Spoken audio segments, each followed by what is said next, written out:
Entonces, a ver, Alondra, ¿no? Alondra, ¿qué es la rinitis alérgica? Em,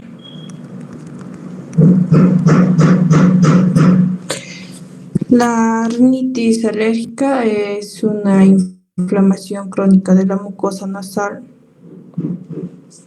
Va a ser una respuesta ya inmune de la hipersensibilidad, ¿no? Ya, hipersensibilidad, pero alérgica, ¿no es cierto? No Sí. a gérmenes ni a nada, sino es una respuesta a alergenos. Entonces, ya hemos dicho que el término rinitis, en este caso alérgica, pero lo ideal sería rinosinusitis, ¿no? Porque no solo afecta a la nariz, sino afecta también los senos paranasales. Entonces, como su nombre dice, es una reacción de la mucosa frente a un alergeno, ¿no es cierto? Las alergias son respuesta inmunitaria frente a un alergeno. Entonces, epidemiológicamente la rinitis alérgica es sumamente frecuente, es mucho más intensa en algunos grupos etarios, en algunos grupos en algunos lugares también por la polinización de las plantas que existen en determinadas etapas, etcétera, o por las actividades sociales o laborales que pueda tener el paciente que lo predisponga a esta reacción inmunitaria frente a los alergenos, ¿no? Entonces, la clasificación puede ser intermitente, persistente y dependiendo de la severidad puede ser leve o puede ser moderada a severa. Entonces, intermitente generalmente pues existen, digamos, menor de 4 semanas y luego desaparece o diariamente 4 días semanales, ¿no? Y el persistente que ya es mayor de ese tiempo, como su nombre dice, está las molestias casi permanentemente. Entonces, refiriéndose a la intensidad, puede ser una rinitis alérgica en la cual solo hay un par de estornudos, un poco de secreción, quizá prurito, pero después pasa y el paciente duerme bien, hace sus actividades diarias, puede realizar actividades recreativas, etcétera, dentro de los límites normales. Pero ya se llama severa o moderada cuando interfiere, ¿no? Cuando el paciente no puede dormir por la intensa obstrucción nasal, interfiere con la actividad diaria, no puede estudiar, trabajar porque está moqueando, lagrimeando, le está picando la nariz, los ojos persistentemente, no puede respirar bien porque la nariz está tapada, entonces altera su vida diaria, tanto en deporte, recreación y otro tipo de actividades laborales. Entonces, cuando estos síntomas ya son molestos, pues van a una clasificación de severa a moderada. Entonces, esto nos lleva también a hacer diversos tratamientos o diversas conductas. Entonces, en esto, como les decía, la primera clase, he ahí el arte de manejar qué cosa molesta, con qué lo trato, en qué tiempo, en qué periodo, etcétera, y para poder superar. Como sabemos, la alergia es pues básicamente una reacción en la cual hay mucha, que decir, eosinófilos que acuden a la zona de la reacción alérgica, basófilos, neutrófilos, que se van activando y sobre todo los neutrófilos y los macrófagos que forman pues estas sustancias como son la histamina, que es el finalmente desencadenante o el que produce las molestias a nivel nasal. Muy bien, entonces, a ver, para que sea mucho más, no está aquí mi memotecnia. Entonces, el paciente se queja, para que ustedes puedan recordarlo con mayor facilidad, de la memotecnia, que es el pero. P de prurito, E de estornudo, R de rinorrea y O de obstrucción, que son los signos más frecuentes. Enseguida veremos otros. Entonces, la manifestación de la rinitis alérgica generalmente empieza con estornudos. Es como un mecanismo de defensa de tratar de que el organismo elimine el alergeno que está ahí molestando en la nariz. Entonces, la característica de los estornudos en las rinitis alérgicas suele ser estornudos espasmódicos. ¿Qué quiere decir?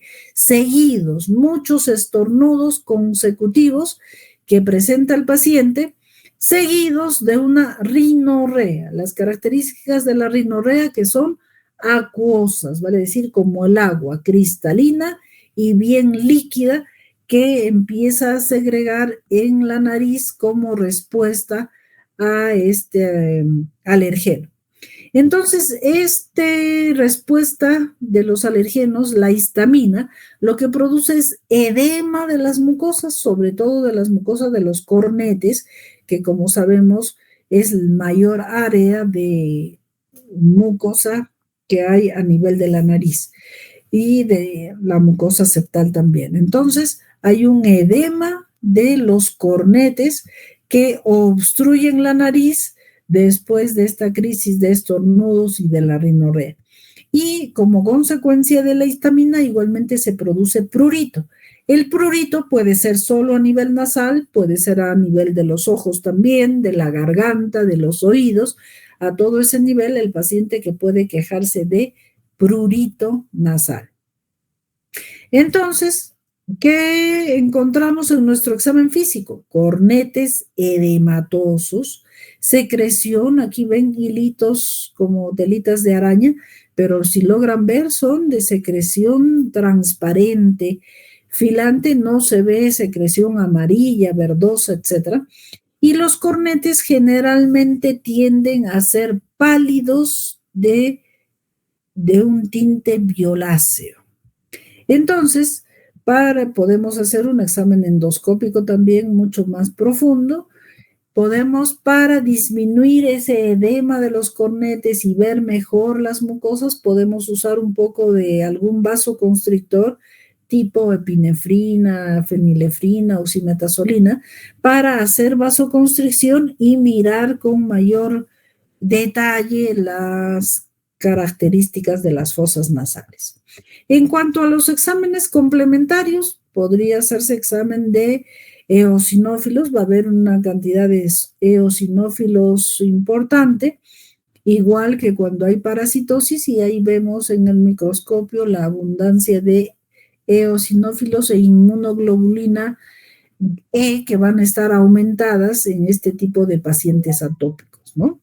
Y si se hace una biopsia o un estudio de la mucosa nasal, vamos a encontrar también abundantes polimorfonucleares, eosinófilos y edema de la mucosa.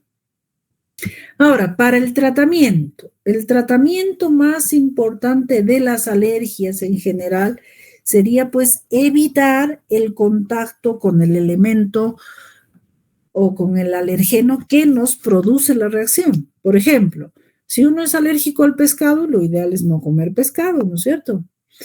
Sí, entonces igual en la vía respiratoria, pues generalmente son sustancias inhaladas o ingeridas que desencadenan este proceso de la rinitis alérgica.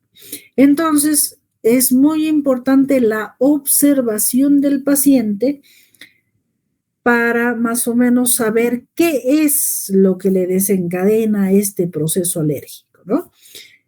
Saber, inhala polvo y inmediatamente empieza con los estornudos, la rinorrea, la obstrucción nasal, el prurito, etc.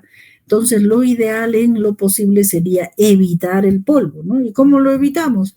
Pues en vez de barrer la casa en la que se levanta polvo, pasarle trapo húmedo para que el polvo no se levante.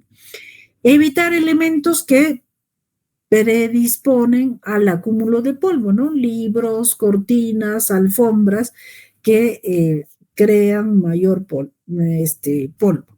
¿Algún otro tipo de olores? Jabones, perfumes champús, etcétera. Entonces, que cada uno dice, no, este olor de este jabón no lo tolero, uso mejor un jabón neutro que no tenga olor, que me va mejor. Entonces, ir observando. O también elementos que se puedan ingerir, ¿no? Por ejemplo, no sé, gaseosas con colorantes o algún tipo de comidas que también se manifiestan a través de la nariz, entonces la observación e irlos retirando.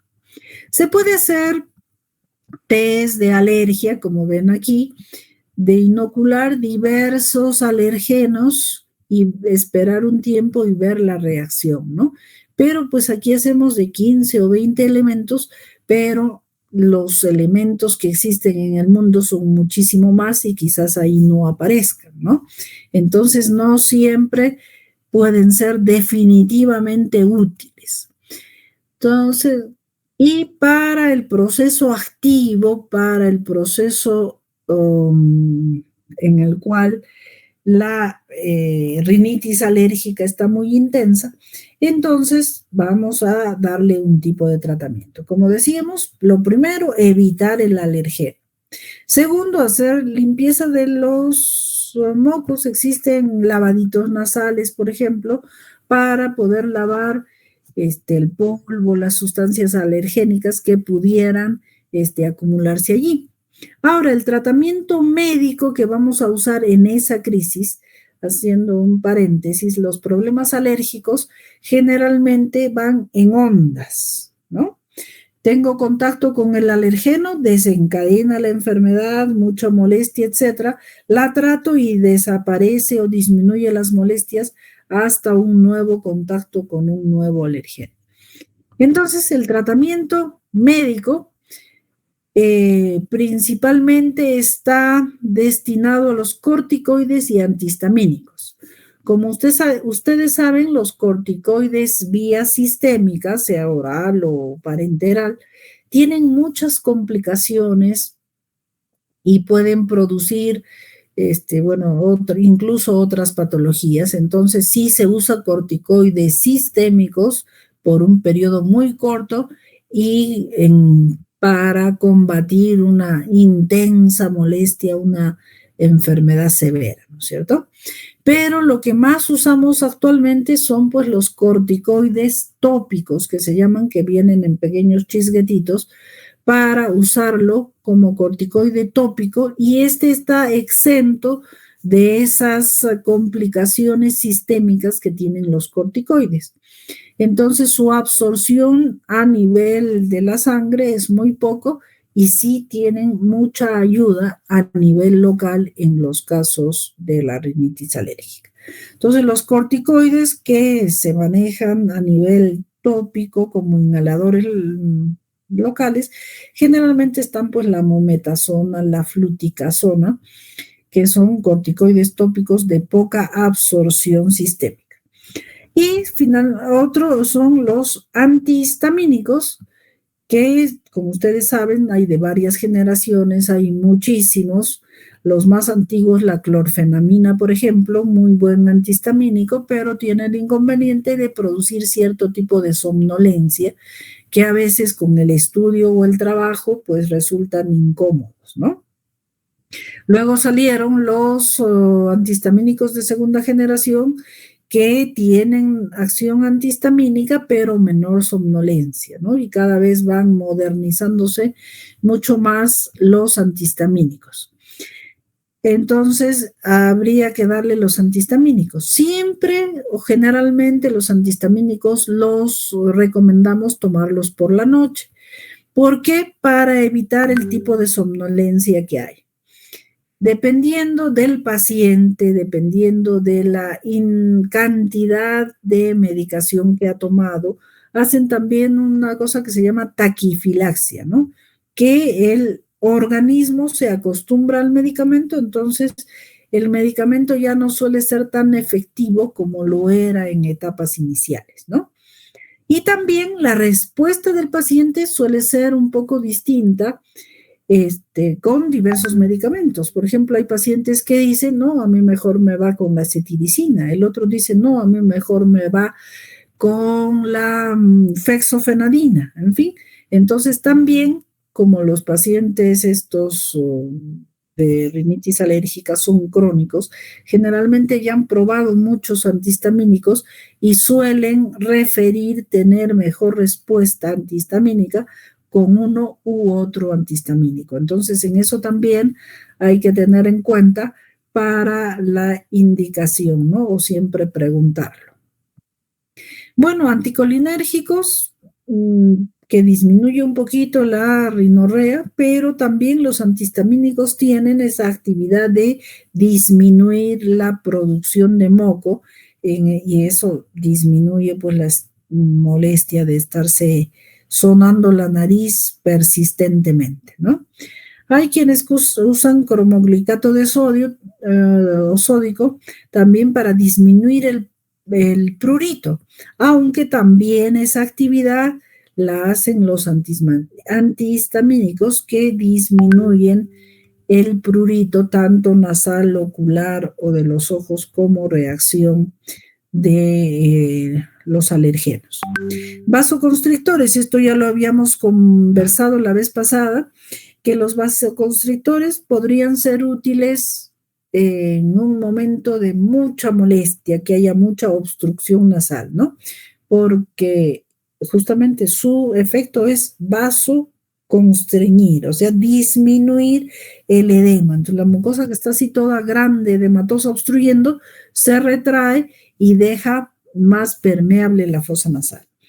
Pero hay que tener cuidado en usarlo porque tiene efectos secundarios. Eleva la presión, por ejemplo, reseca la mucosa y también, si se usa prolongadamente, producen efecto de rebote. ¿Qué quiere decir esto? Que en los primeros días, primeros momentos, pues hay una desobstrucción maravillosa de las fosas nasales con el uso de estos elementos. Pero si se usa muy constantemente, la respuesta cada vez es menor. Si en las primeras gotas te desobstruía 12 horas, pues ahora solo te va a desobstruir 1 hora y te va a obstruir 23 horas. Entonces, por eso cuando se use vasoconstrictores, un tiempo muy pequeño para lograr la mejor ventilación de la nariz, ¿no? A ver, abrí creo que no estaba muy... Bien, entonces, a ver. Karim Quispe, Sí, doctor. ¿cuál es el origen de la rinitis alérgica? Depende de es un alérgeno, pero depende de cada persona. Por eso lo ideal es no exponerse a la gente que te provoca la alergia. No exponerse a la gente que te provocan alergia. A ver, eso está medio ambiguo, medio poco... Bueno, la idea sería, primero, que cada persona observe cuáles son los alergenos que le producen las molestias y evitarlo, ¿no es cierto? Entonces, es una reacción frente a algún tipo de alergeno. ¿Qué encontramos en el examen físico de un paciente con rinitis alérgica? Podemos encontrar obstrucción nasal, Ya, podemos encontrar rinorrea. ya, Cuando nosotros evaluamos las fosas nasales a través de una rinoscopía, se puede llegar a encontrar la edematización de los cornetes nasales. ya. También Muy se puede bien. encontrar, bueno, como hay una obstrucción nasal, el paciente puede estar respirando por la boca, entonces una boca entreabierta también es posible encontrar en esa clase de paciente. Ya, Tos mira. también, Ya, y estornudo crónicos prolongados.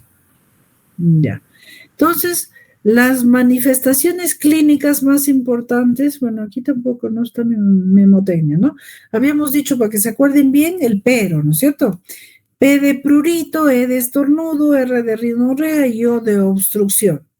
Ahora, esos son los síntomas más frecuentes, pero podemos ver en el examen físico y causados por la alergia, por ejemplo, esto, las famosas ojeras, ¿no es cierto?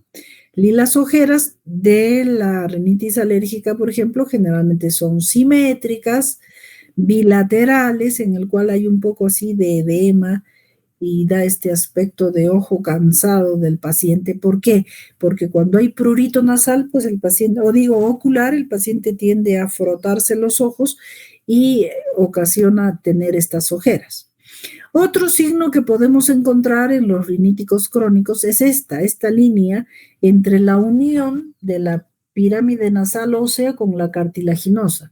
Esto se forma generalmente porque el paciente alérgico hace este gesto al cual le llaman el saludo nasal o el saludo alérgico, perdón. Entonces el paciente alérgico, como para tratar de abrir las fosas nasales, hace esto para arriba y de paso va con la persistencia de hacer este gesto, forma una línea aquí, que es la famosa línea del saludo alérgico. Ahora, internamente, aquí se nota mejor la mucosa pálida violácea. A ver, ¿qué? Berenice Yanque. ¿Está? ¿Berenice? Berenice no está. Yune Cabrera. Sí, doctora. A ver, ¿qué diferencia encontrarías en la mucosa nasal entre una sinusitis bacteriana y una rinosinusitis alérgica?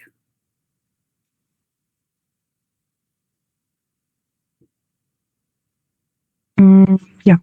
Bueno,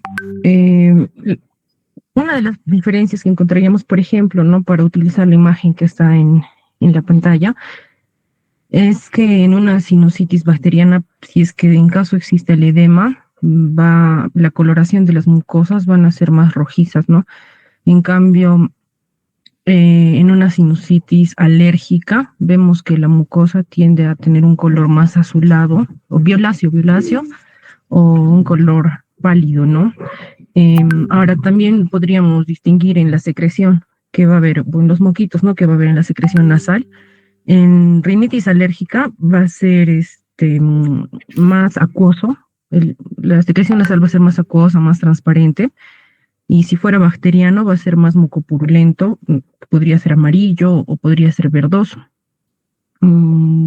Después, quizás en una sinusitis bacteriana podríamos encontrar otros síntomas, ¿no? Como por ejemplo que esté acompañado de fiebre, dolor de cabeza. Eso, doctora. Ya, perfecto, muy bien. Entonces, como dijo vuestra compañera, en la rinitis alérgica vamos a encontrar una mucosa media pálida, violácea, edematosa. Están viendo ahí el cornete un poco gordo y de ese color. En cambio, en la patología bacteriana, pues vamos a encontrar lo típico ¿no? Que es el eritema. La mucosa va a estar roja, eritematosa. El edema, bueno, va a ser parecido. Y la secreción, ¿no? Aquí puedes no encontrar o haber un poquito de burbujitas o de moquito transparente acuoso. En cambio, en la purulenta, en la bacteriana va a haber secreción purulenta. El grado de obstrucción nasal podría ser igual en ambos casos, ¿no?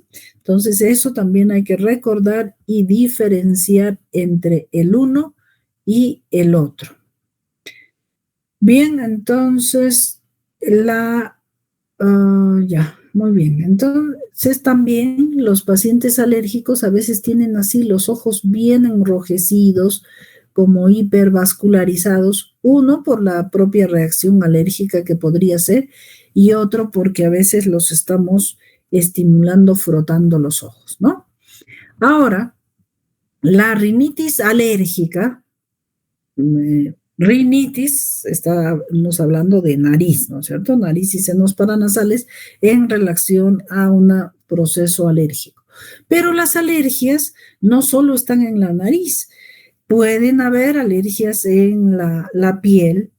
El asma, por ejemplo, es un tipo de manifestación alérgica a nivel de los alvéolos pulmonares y de los bronquiolos, sobre todo, ¿no? Entonces, si hablamos de alergia pura, hay muchas manifestaciones a diversos niveles.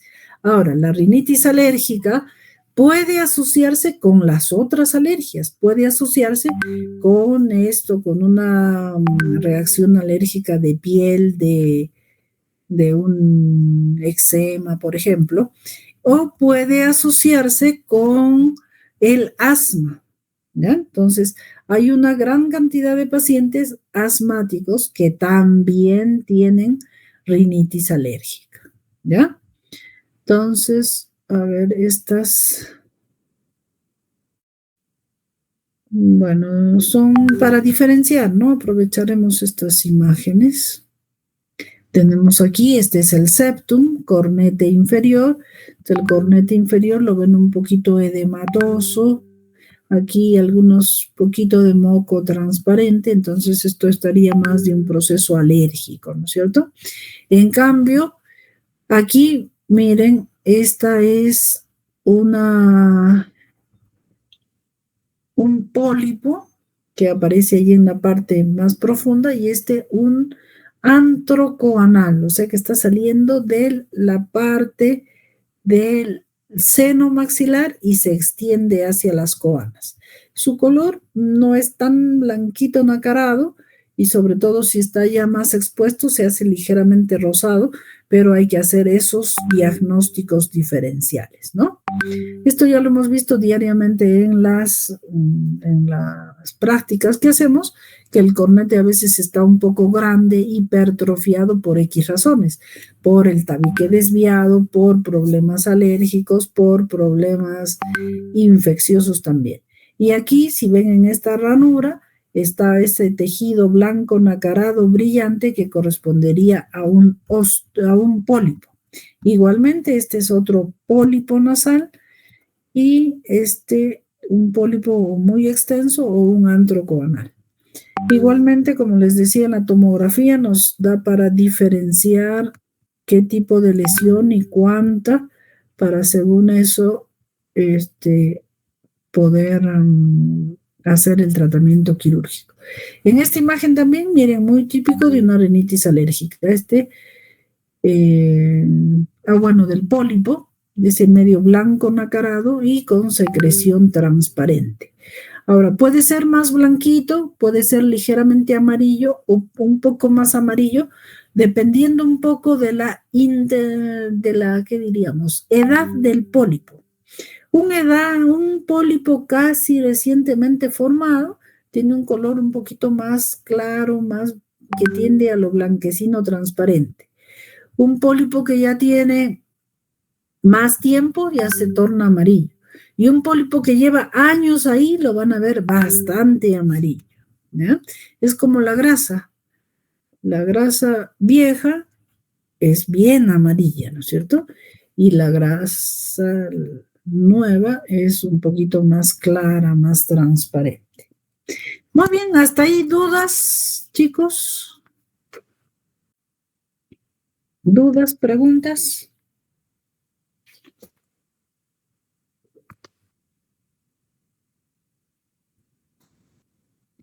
No hay nada. Bueno, seguiremos a ver con las preguntas. ¿Quién nos falta? A ver, Melanie Paucar.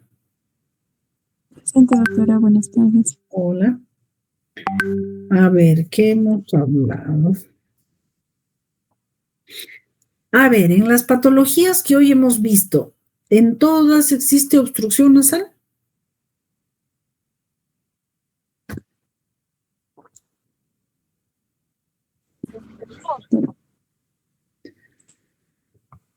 La obstrucción nasal en la leishmaniasis, por ejemplo, ¿qué peculiaridad tiene en relación a la obstrucción nasal por rinitis alérgica, como acabamos de ver?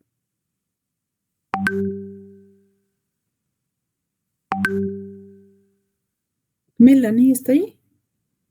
Sí, doctora, que en el caso de la leishmaniasis va a haber una destrucción parcial o total de lo que es el tabique nasal, ¿no? Ya, en parte, porque que se destruye, se desvía también, pero sobre todo porque se forma pues tejido granulomatoso que está obstruyendo ahí la nariz. En cambio, Claro. la rinitis alérgica, ¿cómo es?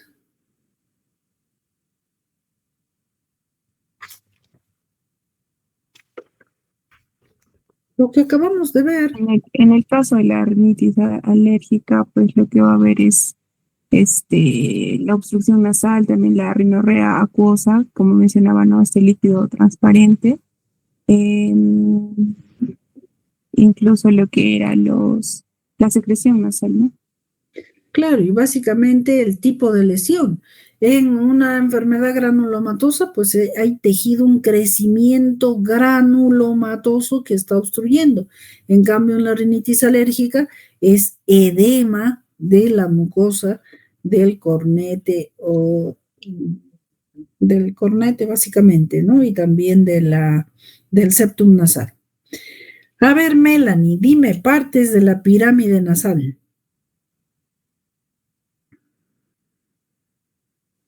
Sí, doctora, tenemos lo que van a ser los huesos propios de la nariz. Ya. Lo que van a ser en la parte inferior los cartílagos alares. En Ya. la base encontramos las narinas y en el vértice, pues la unión de estos huesos propios de la nariz. Ya, perfecto. Charmely Vargas. Presente, doctora, buenas tardes. Hola. Muy bien. A ver, dime, ¿qué estructuras componen la pared lateral interna de la nariz?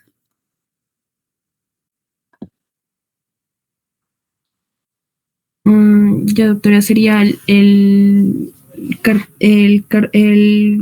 cartílago, los cornetes nasales, ¿Qué cartílago? ¿Y dónde está ese cartílago? los cartílagos alares, doctora. Interna. Ya, bueno, por la parte interna un poco de cartílago. Ya, ¿qué más? Lo que es los cornetes nasales y la lámina perpendicular puede ser. No. La lámina perpendicular del etmoides es parte de... Perdón, doctor, sería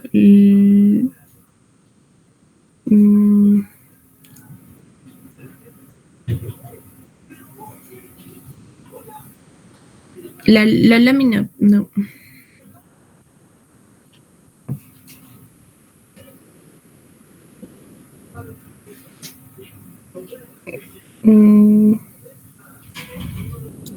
La lámina, el cartílago superior puede ser, doctora, el cartílago inferior, No. la pared lateral. ¿Lateral de qué? Mira, a ver, si no buscaré. Uy, los había cerrado estos. Buscaré una imagen. Mira, estamos hablando de la pared lateral nasal de la nariz, valga la redundancia. A ver, ¿dónde hemos visto que aquí pólipos? Aquí tengo, a ver, vamos a ver si aquí tengo una. Aquí está, ¿ya? Esta es la pared lateral nasal, la parte interna, ¿no es cierto? Porque por afuera está estos huesos propios, cartílago lateral y los alares. Ahora, la pared interna, bueno, me has dicho cartílago, quizás aquí en esta partecita del ala puede haber un poco de cartílago por la parte interna, ¿no? Pero básicamente, ¿qué cosa hay? Los cornetes. ¿Qué cornetes y cuántos son? A ver. El cornete superior, medio, inferior, doctora. Y Ya. en el medio lo que son los meatos. Meatos. ¿El meato medio cuál es? ¿Dónde está? Entre el cornete superior y medio. Perdón, ¿qué meato he dicho? A ver, meato inferior, empecemos por el inferior. Ya, doctora. El meato inferior estaría entre lo que es el cornete nasal inferior y la base, no sé cómo decirlo, pero el meato nasal medio, por ejemplo, está entre el cornete nasal medio y el cornete nasal inferior, y el meato nasal superior está entre el cornete nasal superior y el cornete nasal medio. Ya, muy bien lo que has dicho. Entonces el inferior, mira, es el piso de la fosa nasal con Piso el de la cornete fosa. inferior. Aquí sí, cornete inferior con cornete medio, meato medio, cornete superior, que por cierto no aparece aquí, con el cornete inferior, ¿no? O perdón, superior. Muy bien, entonces eso está claro, muy bien. Perdón, tú eres Charmely, ¿no? Sí, doctora. Ya. Claudia Cárdenas. Presente, Bueno, doctora, buenas tardes. hola. No hemos hablado eso del septum. Vamos a ver otro. A ver, partes del septum nasal. Las busco una y- Ya, doctora. Sí, serían, mm, estaría conformado en este caso del vómer, del cartílago, tanto septal como vómero nasal, y de la lámina perpendicular del hueso etmoides. Ya. Muy bien. Miren, chicos, esto lo estamos repitiendo hasta el cansancio, ¿ah? Entonces, partes del septum nasal. El septum es este, todo este. Tiene dos partes óseas. Y, por ejemplo, en uno de los exámenes les pregunté, ¿cuáles son las partes óseas del septum nasal? Sería lámina perpendicular del etmoides. Algunos me han puesto solo etmoides. El etmoides es un hueso grande. Miren, aquí tiene la lámina cribosa del etmoides por donde entran las fibras del nervio óptico, por ejemplo. Forma parte de incluso donde está la hipófisis, la silla turca, etcétera. Entonces, pero lo que forma el septum solo es la lámina perpendicular del etmoides, solo es una parte del etmoides. El vómer, este sí es un huesito completo, entero, todo el vómer está aquí. Entonces, esas serían las estructuras óseas. Y el cartílago cuadrangular. Y en las patologías que ahora hemos visto, ¿no es cierto? Que se destruye el cartílago porque la mucosa pues está mala, se destruye, etcétera. Entonces hay perforación, destrucción del cartílago, por eso es que la nariz se cae, porque se cae este sostén cartilaginoso de la parte anterior de la nariz. Entonces hay perforación y nariz sencilla de montar, por ejemplo, porque se destruye este cartílago cuadrangular. Entonces, ahora en lo que decíamos la leishmaniasis, fuera de esta destrucción o parte de esa destrucción, no solo es la perforación, sino que los restos de cartílago que quedan, como también la nariz se hunde, se van desviando, pues se van cayendo y desmoronando, entonces van formando la también desviación del septum nasal. Muy bien, entonces espero que quede claro esto, ¿no es cierto? Ahora, ¿qué más?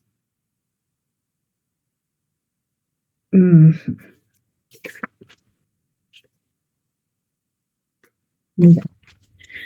A ver, Claudia Cárdenas. Sí, doctora. A ver, Claudia. ¿Quién produce la lepra nasal?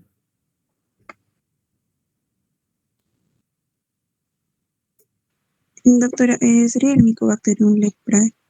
Ya, muy bien. ¿Tuberculosis? ¿Quién? Ay, doctora, Sí. perdón, estaba hablando con mi micro apagado. En este caso sería el Mycobacterium tuberculosis. Ya. ¿Y quién produce la leishmaniasis?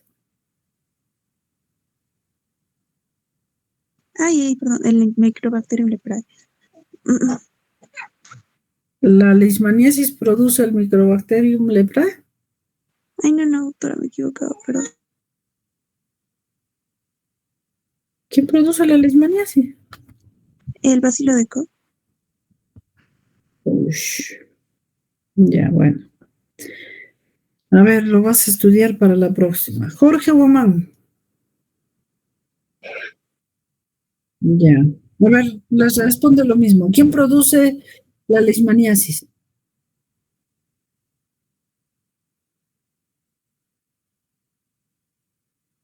Ya, bueno, ya. Mira, el vector es una cosa que el vector no lo produce, el vector lo transmite. ¿Quién produce la leishmaniasis? El, ¿qué? Ya, protozoario, exacto, es un protozoario de la leishmania. Muy bien. ¿Y de la lepra quién produce? Ya, entonces es una bacteria el de la lepra y es un protozoario el de la leishmaniasis, ¿no es cierto? Muy bien. A ver, Jorge Woman. ¿Me estoy repitiendo? No, todavía. Un montón que me falta. ¿Jorge está? Ah, perdón, ya te pregunté, Jorge. Estoy dudando. Ya, bueno, chicos.